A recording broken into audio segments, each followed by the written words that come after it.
రోజు నుంచి వైసీపీ నాయకులు ఒకటే సవాల్ విసురుతున్నాం. రాబోయే రోజుల్లో మీ కథ తెలుస్తాం. రాజంపేటలో తెలుగుదేశం జెండా ఎగరేస్తాం. దానికి ఇదే నాందిగా మీకు సందర్భంగా తెలియజేస్తాం.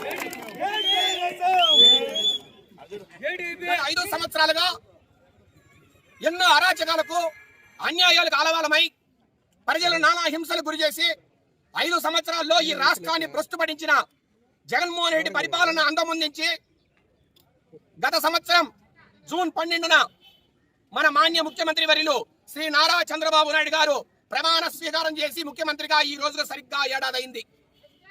నారా చంద్రబాబు నాయుడు గారి ఆధ్వర్యంలో అట్లాగే లోకేష్ బాబు గారి ఆధ్వర్యంలో ఈ ఒక సంవత్సరంలో ఎన్నో అద్భుతాలు మనం చూసాం. మిథున్ రెడ్డి, విజయసాయి రెడ్డి లాంటి సామంతరాజులను పెట్టుకొని వేల కోట్లు, నాకు తెలిసిన వరకు 1,00,000 కోట్లు ఒక్క ఇసుకలంతో చేశారు. ఒరిస్సా నుంచి సెకండ్స్ థర్డ్స్ మద్యాన్ని ఈ రాష్ట్రంలో ఏరులై పాలించి ఒక రకంగా మద్యంలో కూడా 1,00,000 కోట్లు కొట్టారని ఈ రోజు మాట వినబడుతోంది. ఒక్క పెద్దిరెడ్డి మిథున్ రెడ్డికి 40,000 కోట్లు జరిగిందని మాట్లాడుతున్నారు. ఈ రోజు గత 5 సంవత్సరాల్లో రాజు కసిరెడ్డి ఆయన దొరికాడు పోలీసులకి.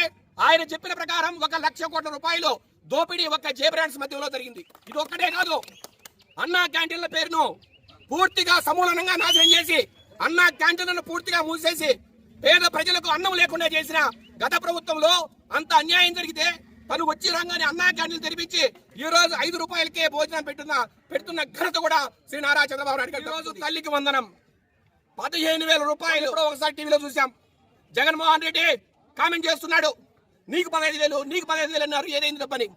జగన్మోహన్ రెడ్డి కళ్ళు తెరిచి చూడు, ఈ రోజు వేల అకౌంట్లో డబ్బు పడుతోంది.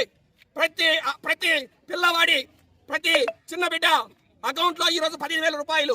ఒక తల్లికి ఎంతమంది బిడ్డలున్నా అంతమంది బిడ్డలు కూడా 15,000 రూపాయలు. ఈ రోజు చంద్రబాబు నాయుడు గారి ప్రభుత్వం, మన ప్రభుత్వం, తెలుగుదేశం ప్రభుత్వం ఈ రోజు ప్రతి వ్యక్తికి 15,000 రూపాయలు. ఇది కాదా సుపరిపాలన అంటే?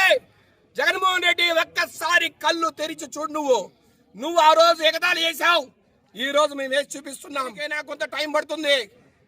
చంద్రబాబు నాయుడు గారు సూపర్ 6 హామీలు ఏమైతే ఇచ్చారో అవన్నీ కూడా అమలు చేసి తీరుతాం.